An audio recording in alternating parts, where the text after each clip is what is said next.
આ સીટેક્સ એક્ઝિબિશન સદન Gujarat chamber of commerce and industries તથા સુરત ટેક્સટાઇલ્સ ફેડરેશનના સંયુક્ત ઉપક્રમે આ એક્ઝિબિશન તારીખ 20, 21 અને 22ના રોજ સરસાણા ડોમ ખાતે રાખવામાં આવ્યું છે. એનો સમય સવારે 10 થી સાંજના 7 વાગ્યા સુધીનો રાખવામાં આવ્યો છે.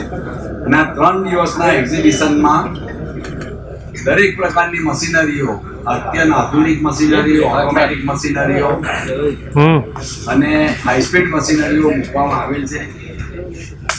આ એક્ઝિબિશનમાં generally waterjet, airjet, rapier, jacquard, without શાફ્ટના જેકાર્ડ, વિધાઉટ શાફ્ટના હાઈ સ્પીડ એરજેટ મશીનો તેમજ વિવિધ પ્રકારના વેલ્યુ એડિશન મશીનો, ડિજિટલ મશીનો અને તે ઉપરાંત ટેબલ પ્રિન્ટના મશીનો પણ મૂકવામાં આવેલ છે.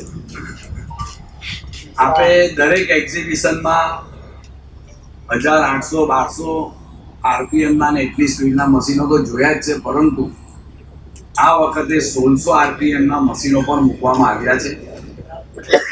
ડિજિટલમાં ડેઈલી 1200 થી 1500 મીટર, ગયા વર્ષના આપણા એક્ઝિબિશનમાં 1200 થી 1500 મીટર નું કપડું 24 કલાકમાં નીકળે અને પ્રિન્ટ થઈને બહાર આવે એવા આપણે મશીનો મૂક્યા હતા. આ વર્ષે આપણે 6000 મીટર કપડું એક દિવસ 24 કલાકમાં પ્રોડક્શન આપે એ હિસાબના મશીનો મૂક્યા છે. આજના વૈશ્વિક યુગમાં જ્યાં કોમ્પિટિશનનો જમાનો છે ને તેમાં ફોલ્ટલેસ કપડું અને પ્રોડક્શન, ક્વોલિટી, ક્વોન્ટિટી અને કન્સિસ્ટન્સી હોય તો આપણે વૈશ્વિક યુગમાં ટકી શકીએ છીએ. ને એના આધારિત આ એક્ઝિબિશનનું આયોજન કરવામાં આવ્યું છે.